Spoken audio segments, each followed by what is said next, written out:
Hello बच्चों, क्या हालचाल। मैं अनुराग खरे और ये आपका अपना चैनल अपना पढ़ाई अड्डा।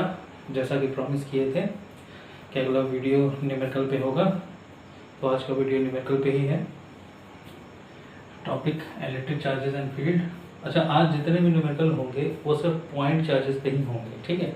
क्योंकि अभी तक हम लोगों ने कूलॉम्स लॉ और इलेक्ट्रिक फील्ड इन दोनों के बारे में जो भी पढ़ाई की है वो सिर्फ और सिर्फ पॉइंट चार्जेस के बारे में की है। अभी हम लोगों ने कंटिन्यूस चार्ज डिस्ट्रीब्यूशन नहीं किया है, ठीक।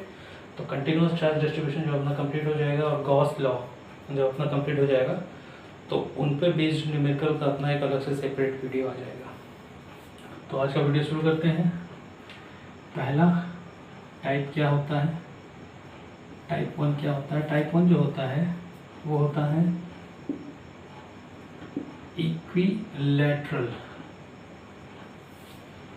इक्विलैटरल ट्राइंगल पे बेस्ड होता है,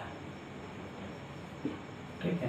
पहला टाइप जो है वो है equilateral triangle.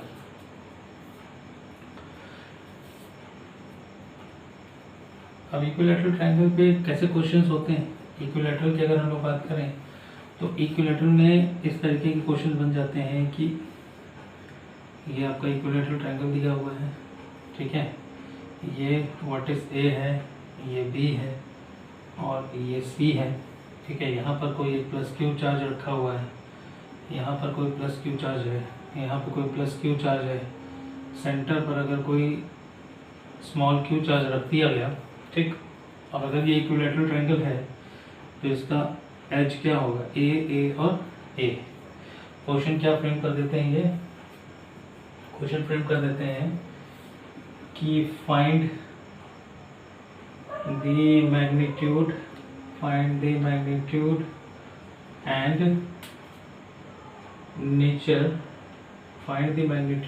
nature of a small q charge such that system is in equilibrium,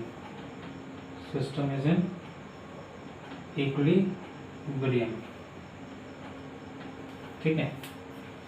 तो हम लोगों को क्या निकालना है, स्मॉल क्यू का डायरेक्शन बताना है, ठीक है। स्मॉल क्यू का हमको क्या क्या बताना है भैया। स्मॉल क्यू का हमको मैग्नीट्यूड बताना है और नेचर बताना है। नेचर बोले तो कि ये पॉजिटिव चार्ज है या नेगेटिव चार्ज है, ठीक है। और सिस्टम की कंडीशन क्या दी हुई है कि ये पूरा का पूरा सिस्टम किसमें है, इक्विलिब्रियम पे है। अच्छा, कोई भी सिस्टम अगर इक्विलिब्रियम पर है तो इक्विलिब्रियम का मतलब क्या होता है। इक्विलिब्रियम का मतलब होता है कि कोई भी सिस्टम अगर वो इक्विलिब्रियम पर है तो उसमें क्या होगा, जो टोटल नेट फोर्स लग रहा होगा वो क्या होगा, जीरो होगा, ठीक है। टोटल नेट फोर्स क्या होगा, जीरो होगा। अच्छा, टोटल नेट फोर्स अगर जीरो होगा तो किसी भी एक पॉइंट पे आप देख लो, किसी भी एक पॉइंट पे वही कैलकुलेशन सारे पॉइंट के लिए होगी, ठीक है। लेट अस सपोज कि हम लोगों ने बी सी ए कोई भी ले लो, चलो सी पॉइंट ले लेते हैं। तो सी पॉइंट पे हम सारे फोर्सेस को कैलकुलेट कर लें, ठीक है। सी पॉइंट पे सारे फोर्सेस को अगर हम लोग कैलकुलेट कर लें तो देखो यहाँ पे पॉजिटिव प्लस क्यू चार्ज है, यहाँ पे पॉजिटिव प्लस क्यू चार्ज है। ये पॉजिटिव प्लस क्यू चार्ज इस पॉजिटिव प्लस क्यू चार्ज पे अपने लाइन ऑफ एक्शन पे एक रिपल्सिव फोर्स लगाएगा। मान लिया कि वो रिपल्सिव फोर्स एफ है, ठीक है। ये भी पॉजिटिव क्यू चार्ज है, ये भी पॉजिटिव क्यू चार्ज है। ये अपने लाइन ऑफ एक्शन पे एक रिपल्सिव फोर्स लगाएगा, ये मान लिया एफ है, ठीक। क्योंकि ये सिस्टम क्या है, equilibrium condition, equilateral triangle sorry equilateral triangle का सिस्टम है ये। तो ये एंगल क्या होगा, 60 डिग्री। अगर ये एंगल 60 डिग्री होगा तो ये एंगल भी 60 डिग्री होगा, ठीक है। तो अगर इन दोनों फोर्सेस के बीच का एंगल 60 डिग्री है, ये एफ है और ये एफ है, तो इनका जो नेट फोर्स निकलेगा वो कहाँ निकलेगा, इसके कहीं बीच में। मतलब ये एंगल क्या होगा 30 और ये एंगल क्या होगा 30, ठीक। अब ये नेट फोर्स जो होगा, ये जो नेट फोर्स होगा ये भी रिपल्सिव होगा और इन दोनों की ही डायरेक्शन में होगा, इसकी डायरेक्शन भी यही होगी, ठीक है। और वो एफ नेट होगा क्या, एफ नेट होगा और root over F square plus 2f into F cos 60 degree, ये होगा। अच्छा, तो root over F square 2f² plus f into F 2f² into cos 60 1/2, 2 से 2 cancel, 2f² that is under root 3f। ठीक है, और ये फोर्स क्या होगा, जो एफ नेट फोर्स आया वो आ गया अंडर रूट 3f। एफ क्या होता है, एफ होता है अंडर रूट 3 के Q1 Q2। तो ये दोनों फोर्सेस में Q1 भी प्लस Q है, Q2 भी प्लस Q है, Q1 भी प्लस Q है और Q2 भी प्लस Q। तो Q1 Q2 मतलब कैपिटल Q का square upon distance between the charges. तो A यहाँ भी है, A यहाँ भी है, दैट इज A स्क्वायर। ठीक है, ठीक है, ये एफ नेट आ गया। चलो, ये एफ नेट आया, ये एफ नेट आया हमारा इस डायरेक्शन में। अब देखो क्या कह रहा है, कह रहा है कि ये सिस्टम इक्विलिब्रियम में है। तो अगर ये सिस्टम इक्विलिब्रियम है तो जितना नेट फोर्स इधर लग रहा है, इसका जस्ट अपोजिट नेट फोर्स एक इधर भी लगना चाहिए। ठीक है, इस प्लस क्यू चार्ज पे जो कि वर्टेक्स सी पे रखा हुआ है, इन दोनों फोर्स की वजह से नेट अगर इधर है जिसकी मैग्नीट्यूड ये है, तो इतना ही नेट फोर्स अपोजिट डायरेक्शन में लगना चाहिए। अगर इसको एफ डैश नेट फोर्स हम बोलते हैं तो। ठीक है, अब देखो अगर ये अपोजिट डायरेक्शन में लग रहा है, ये पॉजिटिव चार्ज है, दैट मीन्स ये क्या होगा, नेगेटिव, तभी तो ये फोर्स ऑफ अट्रैक्शन होगा। ठीक है, तो देखो नेचर ऑफ चार्ज हमें पता लग गया। नेचर ऑफ चार्ज क्या है, चार्ज का देखो find the magnitude and nature of the charge.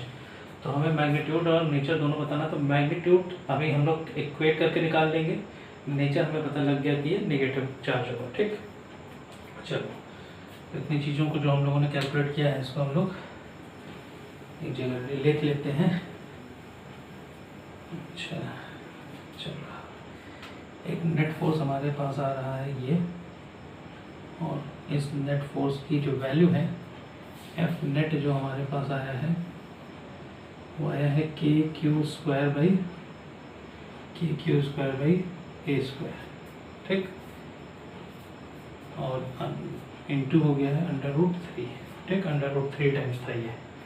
ठीक है, चलो अभी हमको क्या निकालना है, एफ डैश नेट। चलो एफ डैश नेट निकालते हैं हम लोग।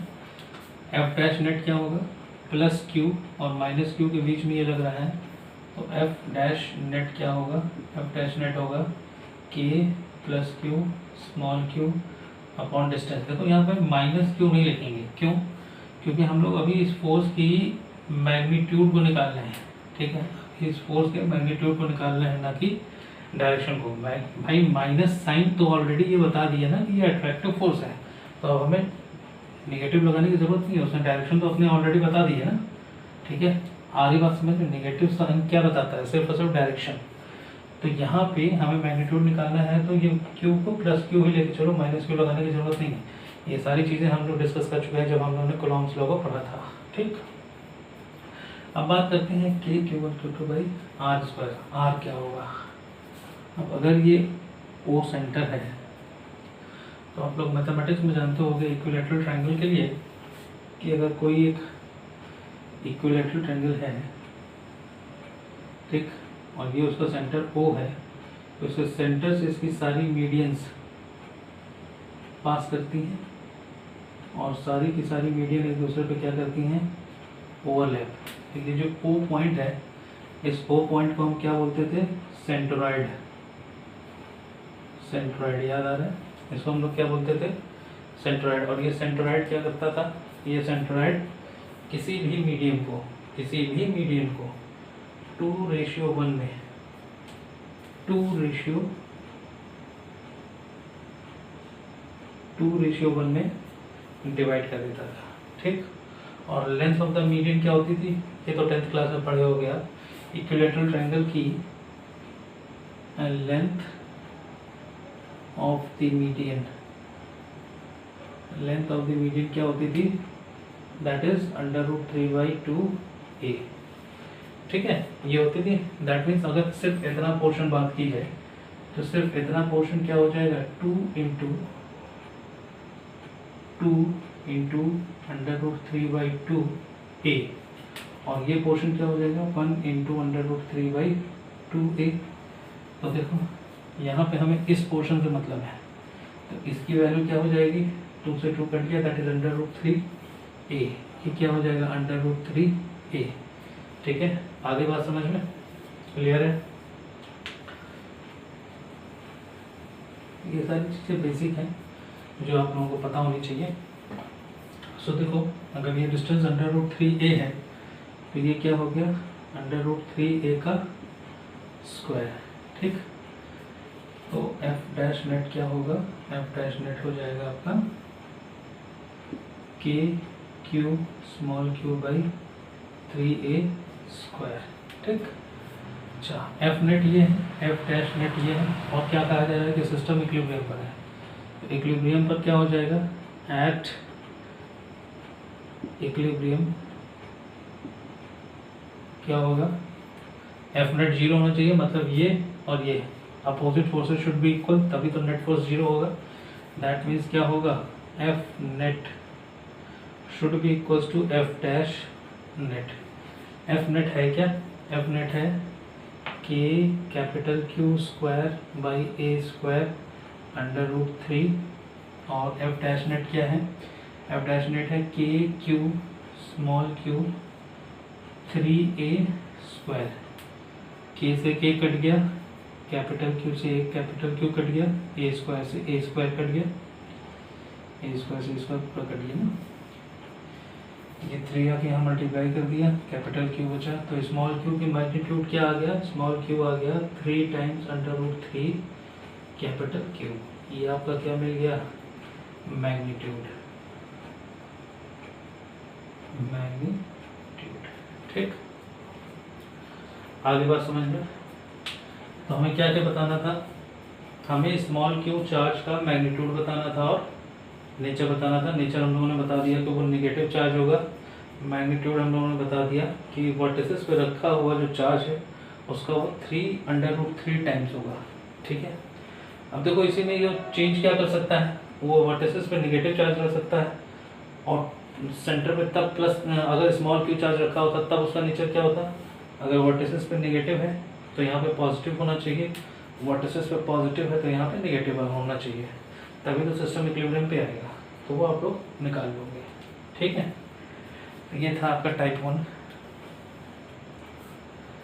ठीक है, इसी पे वो स्क्वायर में बना के दे सकता है, ट्राइंगल की जगह पे वो स्क्वायर दे सकता है। कैलकुलेशन सेम होगी, किसी भी एक वर्टेक्स पे सारे फोर्सेस निकाल लो, उसको इक्विवेट कर दो, और सेंटर की तरफ जो फोर्स जा रहा है उसके वो इक्वल और अपोजिट होगा। ठीक है, अब देखो एक आपकी एनसीईआरटी में क्वेश्चन दिया हुआ है। ठीक, एनसीईआरटी में क्वेश्चन दिया हुआ है, ये एग्जांपल नंबर आई थिंक शायद 1.2 है या 1.1 है, ऐसे कुछ है। ठीक है, क्या है क्वेश्चन कि 10 to the power 9 इलेक्ट्रॉन जो हैं वो पर सेकेंड ट्रांसफर होते हैं, पर सेकेंड ये ट्रांसफर हो रहे हैं from body A to body B. ठीक है,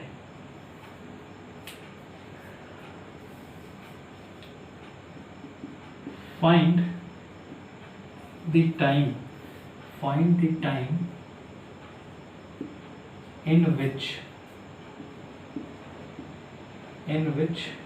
1 coulomb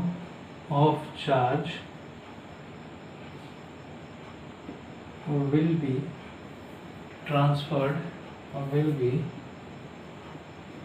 transferred from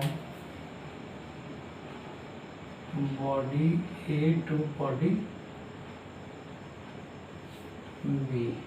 ठीक, ये आपका क्वेश्चन है। 10 to the power 9 electron per second transfer from body A to body B. Find the time in which 1 coulomb of charge will be transferred from body A to body B। ठीक, note कर लिया इसको आप लोगों ने, इसलिए आपके NCERT है, आपके पास होगा ये क्वेश्चन। चलो सॉल्व करते हैं इसको, कैसे सॉल्व करना होता है वो देखते हैं। देखो लेट अस सपोज कि कोई एक बॉडी ए है, ठीक है, और ये कोई बॉडी बी है, इस पे इनिशियल चार्ज 0 है, ठीक है। यहाँ से 10 to the power 9 इलेक्ट्रॉन पर सेकेंड ट्रांसफ़र हो रहे हैं, हर एक सेकेंड में 10 to the power 9 इलेक्ट्रॉन इसमें ट्रांसफ़र हो रहा है। अब इस पर हमें चार्ज Q = 0 से 1 कूलॉम का चार्ज लेना है, कितने टाइम में आएगा हमें ये बताना है, ठीक है। ये है बॉडी बी, ये है बॉडी ए, ठीक। चलो तो कैसे करना है इसको देख लेते हैं। इंडक्टिव मेथड लगा सकते हैं हम लोग, ठीक है। क्या लगा सकते हैं, 10 to the power 9 electron transfer हो रहा है और 1 सेकेंड में, ठीक है। तो अब हमें इलेक्ट्रॉन्स की तो बात करनी नहीं है, हमें तो चार्ज की बात करनी है। तो 10 to the power 9 electron transfer हो रहा है 1 सेकेंड में, तो 10 to the power 9 into 1.6 into 10 to the power -19 Coulomb का चार्ज ट्रांसफ़र होगा 1 सेकेंड में। क्यों? क्योंकि 1 इलेक्ट्रॉन पे 1.6 into 10 to the power -19 Coulomb का चार्ज होता है और ये नेगेटिव चार्ज होता है, ठीक है। इतना कूलॉम का चार्ज 1 सेकेंड में ट्रांसफ़र हो रहा है, तो 1 कूलॉम का चार्ज ट्रांसफ़र होने में कितना टाइम लग जाएगा?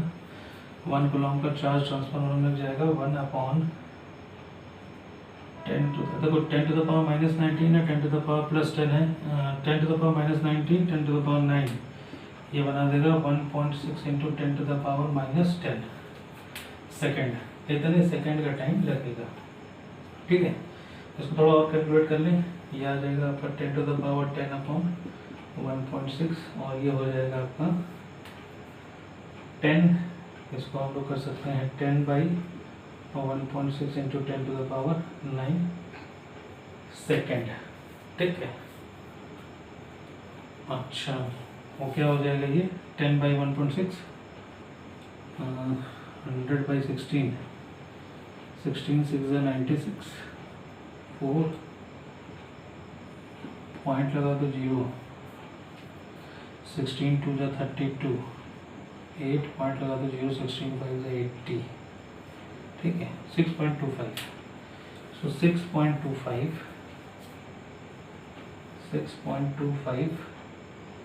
Into 10 to the power 9 second.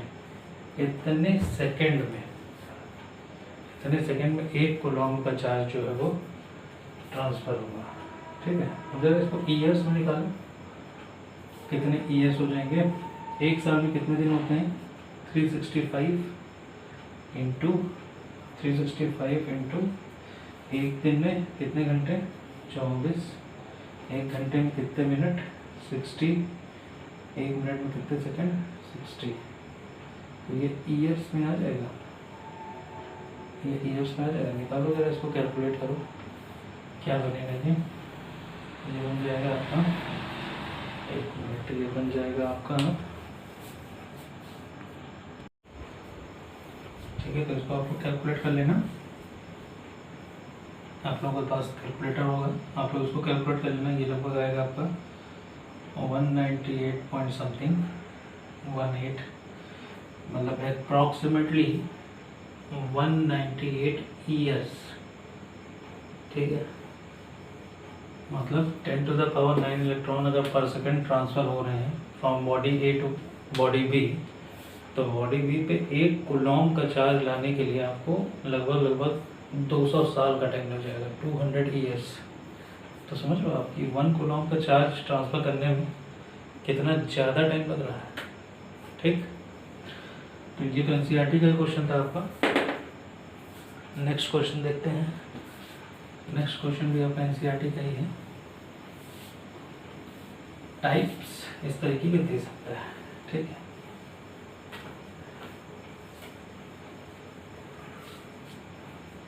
अब एक क्वेश्चन आपके एनसीईआरटी का और अच्छा क्वेश्चन है। क्वेश्चन ये है कि एक कप है, एक कप में पानी भरा हुआ है, तो उस कप में कितना चार्ज पॉजिटिव है और कितना चार्ज नेगेटिव है, चार्जेस कितने हैं उसमें टोटल, ठीक। ये एक कप है, लेट अस सपोज कि एक कप है इस कप के अंदर पानी भरा हुआ है, वाटर H2O, ठीक है।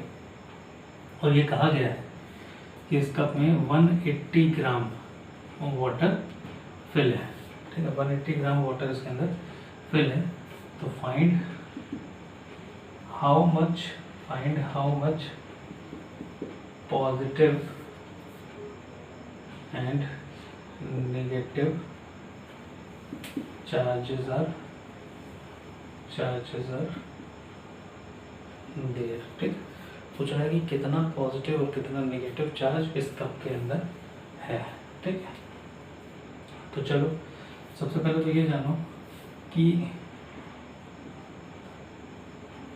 अगर एक मॉलिक्यूल वाटर का है, एक मॉलिक्यूल अगर वाटर का है, तो एक मॉलिक्यूल वाटर में कितने पॉजिटिव और कितने नेगेटिव चार्ज होंगे। नेट चार्ज की बात नहीं हो रही है, ध्यान रखना, पॉजिटिव और नेगेटिव चार्ज की बात हो रही है।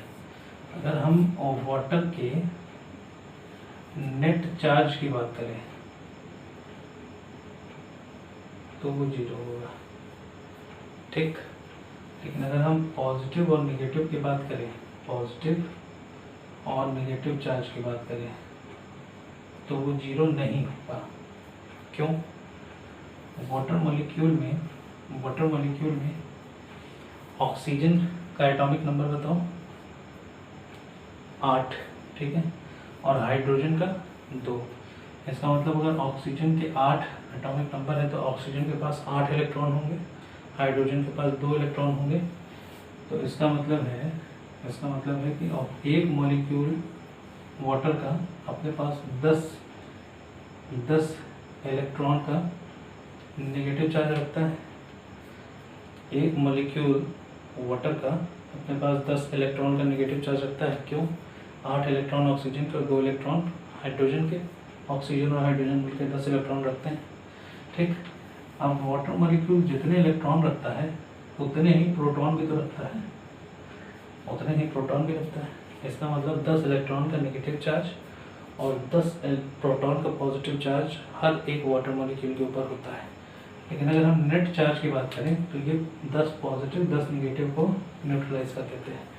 तो वाटर मॉलिक्यूल के ऊपर नेट चार्ज तो 0 होता है, लेकिन अगर कभी पॉजिटिव और नेगेटिव की बात की जाए तो बिल्कुल वाटर मॉलिक्यूल के ऊपर पॉजिटिव और नेगेटिव दोनों चार्जेस होते हैं, ठीक है।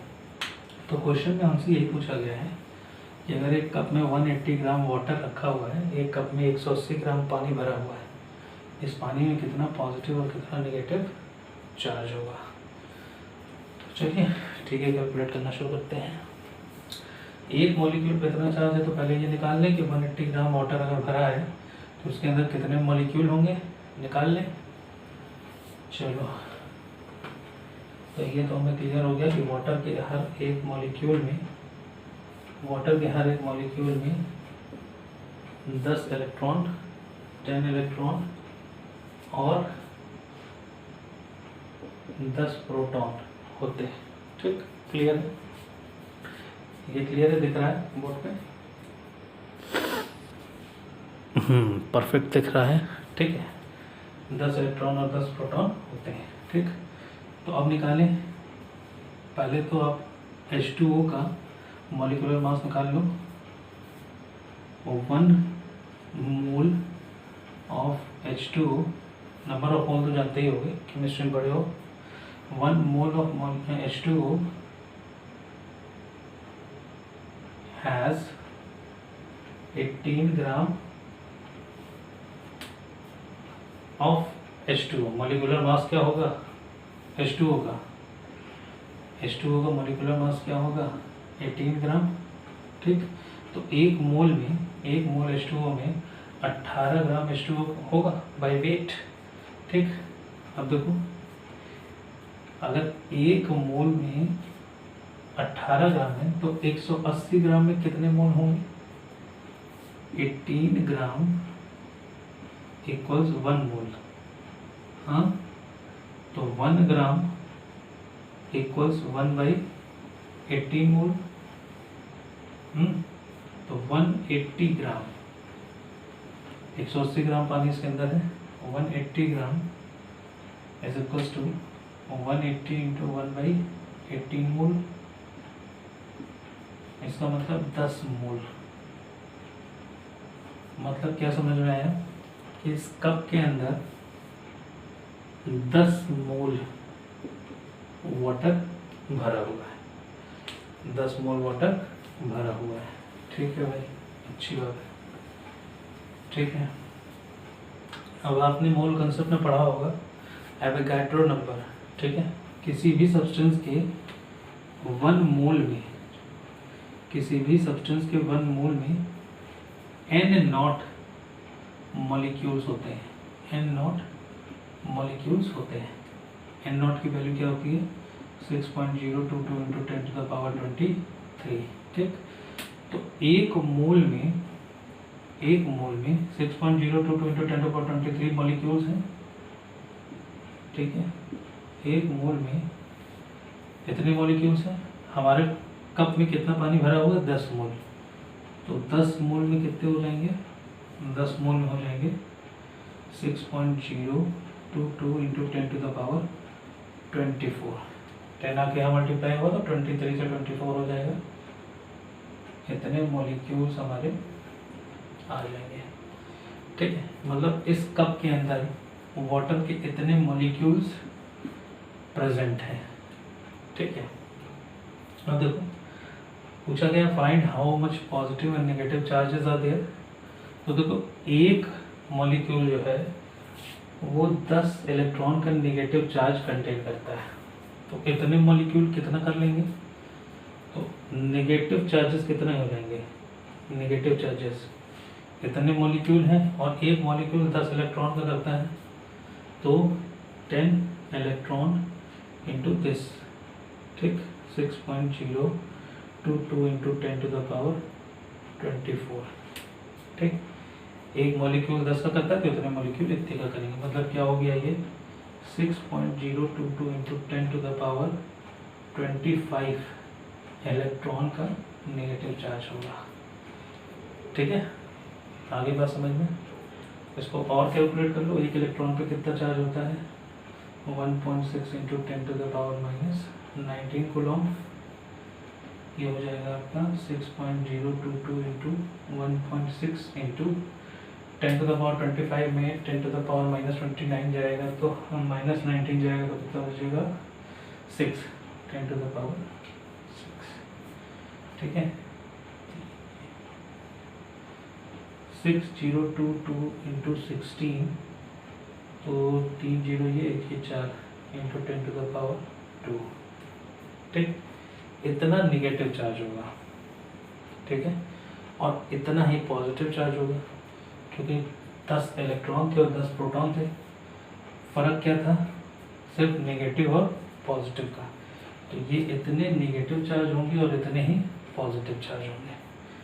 ठीक है, अब कभी अगर एक कप में पानी पीजिएगा, चाय पीजिएगा, तो ये ध्यान रखिएगा कि अगर उसमें 180 ग्राम टी है, ठीक है, तो इतना नेगेटिव और इतना पॉजिटिव चार्ज आप अपने अंदर कंटेन कर रहे हो। ठीक, एक तो इस तरीके का आ जाता है। ठीक है, कैमरे में आ रहा है ये? 1 मिनट। ठीक है, एक आपके और एनसीईआरटी में दिया हुआ है, वो भी पूछ देता है comparison between electrostatic force and gravitational force. ठीक है, कंपेयर करना है हमको इलेक्ट्रोस्टैटिक फोर्स और ग्रेविटेशनल फोर्स को। ठीक है, कंडीशंस दी हुई है आपकी, ये सारे एग्जांपल्स ही आपके एनसीईआरटी के हैं। तो उसमें कंडीशन दी हुई है कि अगर एक चार्ज जो है वो इलेक्ट्रॉन है और एक चार्ज जो है वो प्रोटॉन है। ठीक है, तो इन दोनों के बीच में इलेक्ट्रोस्टैटिक फोर्स और ग्रेविटेशनल फोर्स आप कंपेयर करो। ठीक है, आपको निकालना है F electrostatic by F gravitational, इस रेशियो को फाइंड करना है।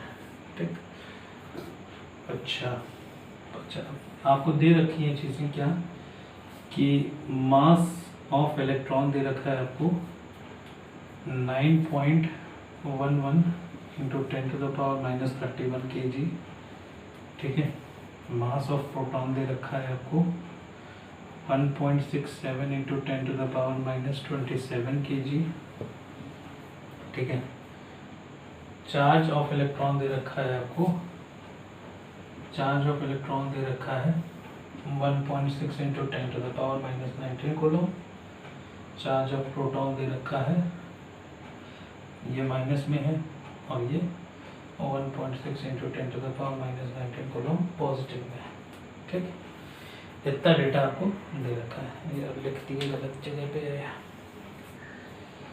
ये नोट कर लो आप, गलत लिख दिया मैंने इसको मैं यहाँ लिखता हूँ।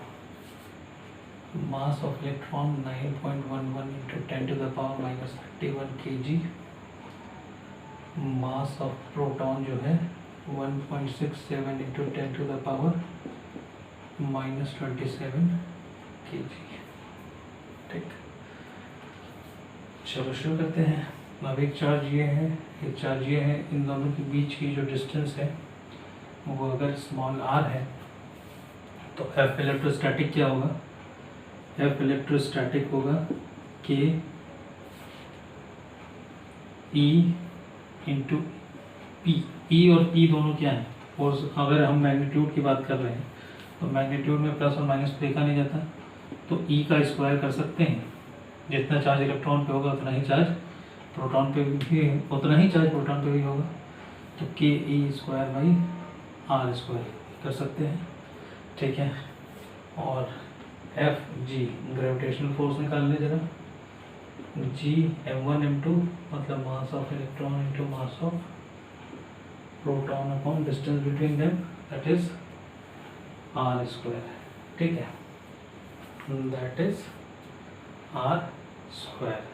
ठीक है, अच्छा, दैट इज आर स्क्वायर। अब देखो इलेक्ट्रोस्टैटिक फोर्स क्या हो जाएगा, के की वैल्यू क्या होती है 9 into 10 to the power 9। Electron के ऊपर चार्ज होता है 1.6 into 10 to the power minus 19 coulomb. ठीक, अपॉन आर स्क्वायर। ठीक, अच्छा, ये क्या हो जाएगा, ये हो जाएगा आपका 9 into 10 to the power 9 into 1.6 into 1.6 into 10 to the power minus 38। 19 का स्क्वायर हो जाएगा 19 हाँ ठीक है, अपॉन आर स्क्वायर। ठीक है, आगे बात समझ में।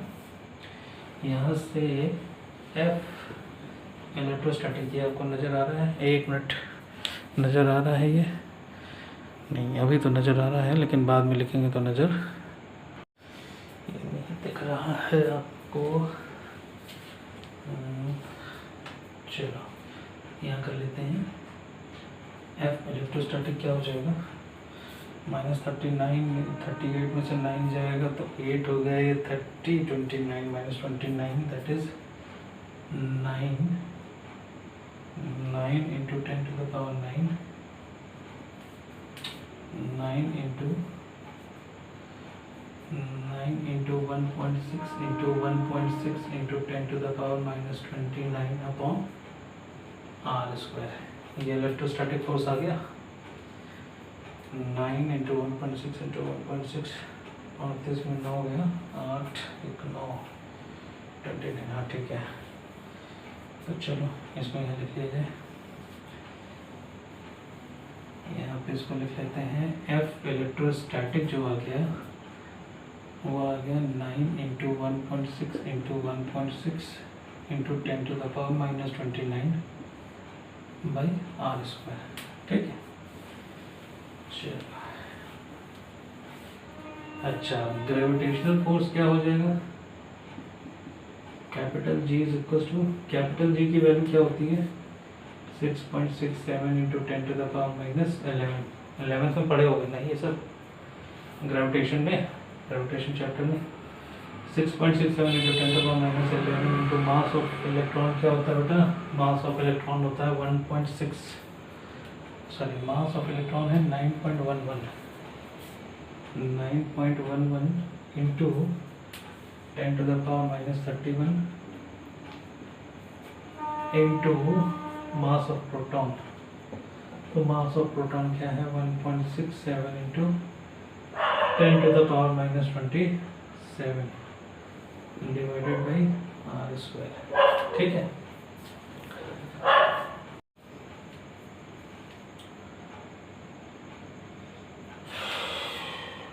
ठीक है। तो ये हो गया आपका फोर्स ऑफ ग्रेविटेशन। क्या हो जाएगा 10 टू द पावर -31 -32 40 2 30 10 40 42 42 20 65 62 और 67 6.67 इंटू 9.11 इंटू 1.67। ठीक है, इंटू ये आ जाएगा आपका 10 to the power 30 20 50 10 60 7 2 9 69 -69 upon small r²। ठीक है, हमको क्या निकालना था electrostatic force by gravitational force का रेशियो। तो देखो 9 into 1.6 into 1.6 into 10 to the power -29 upon r² तो कट जाएगा ना, बचा क्या आपका 6.67 इंटू 9.11 इंटू 1.67 और ये आ गया आपका ऊपर 10 टू द पावर 69 पॉजिटिव में। ठीक है, अब आप इसको सॉल्व करो। ये आ गया आपका 69 में 29 क्या 40 आया। 9 into 1.6 into 1.6 into 10 to the power 40 divided by 6.67 into 9.11 into 1.67। इसको आप सॉल्व करो। FE/FG की आप वैल्यू कमेंट में आंसर करो। ठीक, सारा सब कुछ सॉल्व हो चुका है। इन तीनों डेसिमल को मल्टीप्लाई करो, इनको मल्टीप्लाई करो, डिवाइड करो, फाइनल आंसर कैलकुलेटर से निकाल लो, निकाल के आंसर कमेंट करो। ठीक है, तो ये कुछ टाइप थे न्यूमेरिकल के। ठीक है, इस तरीके के न्यूमेरिकल्स आपके आते हैं बोर्ड्स में भी, आपके NCERT में भी दिए हुए हैं। ठीक है, तो इन न्यूमेरिकल्स की प्रैक्टिस करिए। मिलते हैं अगले वीडियो में, तब तक के लिए अपना ख्याल रखिए और पढ़ाई करते रहिए। Thank you.